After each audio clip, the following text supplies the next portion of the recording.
as a believer in Jesus, one of the things he said to sort of make our faith walk simple is that the two most important commandments are kind of to love the Lord your God with all your heart and mind and soul, and then love your neighbor as yourself. So as a kind of a coach and mentor, I think, for people, and just working with people and working in regular life, family life, if I can do those two things, that I'm doing what I'm supposed to be doing as a believer, and I think I'm going to grow in my faith. Now, to say that and to do that, two different things. I think it's tough to do. I think it's something that we do try to, I don't want to say preach, but try to live out with our team. And if we can do that as a team, just love other people the way we love ourselves, we'll make a great impact, I think, on our teammates and people around us. Part of it for me would just be Bible study, just reading the Word, prayer.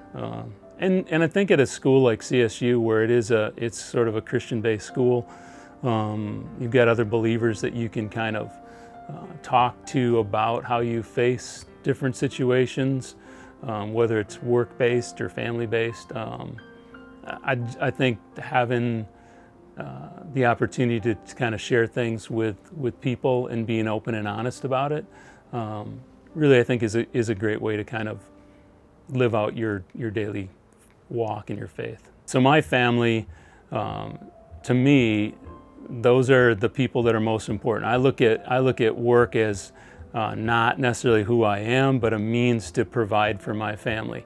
I look at coaching and the team aspect as something that's super valuable in and of itself. So I think the idea of team versus family, because I don't know that it's right necessarily to stretch that cliche away from your own family towards people that are not necessarily your family. So, but I do think team is strong enough. I think that the idea of everybody having to kind of pull their oars in the same direction at the same time, and everybody being important to a bigger goal than yourself, I think those are valuable in and of itself. And I think the things that you learn as part of a team, having to get along with people that are different than you, meeting people from all different parts of the world that we deal with, and again, leaving your own self issues behind and trying to pull together for something that's bigger than yourself. I think those are equally important to kind of the cliche about family.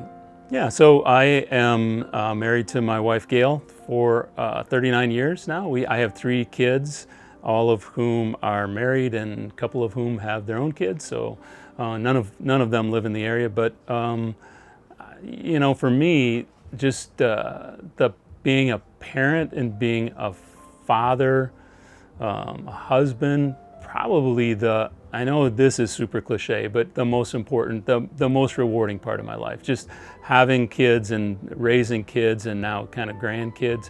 I don't think that there's anything more rewarding. It doesn't matter whether it's championships or even relationships that you have at work. I think those things in your family are just special and kind of who we're made to be the closest to. Well, I love the sports of cross country and track and field, because I think it's true of most sports, but I think especially in a sport where you're just going head to head against another individual, or against the clock, or against the measuring tape, that you get in what you get out of it, what you put into it. And it's not necessarily about some attribute that you were born with as much as how hard you're willing to work. I think the biggest thing for me is that we want at CSU to find kids that are a great fit for our university, that want to compete at a really high level, D1. That's our goal for the program. That's our goal for each individual. And who are willing to do those things I talked about, live that lifestyle, make the sacrifices, train harder than other people. If we can get enough of those kids who really buy into it, and it's one of those things, again, that's easy to say and really hard to do over an extended period of time. So I'm not talking about a month or 2 months. I'm talking about a year in, year out for 4 years. If we can get kids to buy into that, then I think we're going to do really great things. And I think we've made a good start of that, but I think like any program, probably we have a long way to go. But CSU to me is, I spent a good portion of my career at bigger schools, bigger public schools. And CSU is sort of, to me, is a refreshing and different atmosphere than you'll have at a lot of other schools. One, it's a Christian school, so it's based on Christian principles. And I think that in this day and age where parents are sending their kids off to schools and they're not sure what they can expect, I think at CSU they can expect an experience where kids are going to be challenged. They're going to be able to have their own opinions, but also have them exposed to things that I think are traditional and good and right. And I think it's just it's kind of a welcoming community for people from all over the country, from all over the world. And specifically for our sport, I love CSU, I love the weather. I'm from the north. I love the weather in the wintertime. I love the grass-filled campus. Our kids are able to train on soft surfaces. I love Charleston. I love how the access to the beaches and a great city. So CSU to me is all those things. It's a great chance for a unique collegiate experience for kids, and it's a safe place. It's a place, but you're going to be challenged at CSU, and I really like that.